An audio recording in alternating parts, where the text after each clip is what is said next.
నమస్కారం ఈటీవీ 360కి స్వాగతం. ముందుగా ప్రధాన అంశాలు. తెలుగుదేశాన్ని ఊరిస్తున్న మండలి పదవులు, సాధారణ ఎన్నికల్లో సీట్లు ఇవ్వలేని వారికే అవకాశాలు.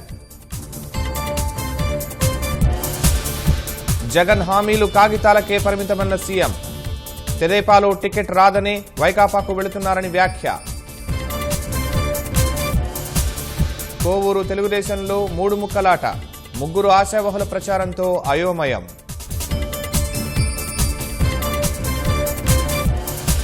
తూర్పు విద్యుత్ పంపిణీ సంస్థ సీఎండీ దొర రాజీనామా, కండక్టర్ల కొనుగోలు అక్రమాల నేపథ్యంలో ప్రాధాన్యం. 15 అడుగుల పొడవైన బొంగు చికెన్, ఇండియా బుక్ ఆఫ్ రికార్డ్స్లో మన్యం వంటకం.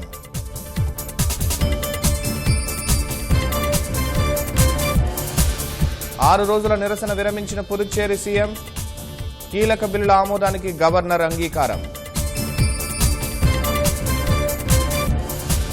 ఎన్నికల ముంగిట కేంద్రానికి భారీగా నిధులు, 28,000 కోట్ల డివిడెండ్ ప్రకటించిన రిజర్వ్ బ్యాంక్.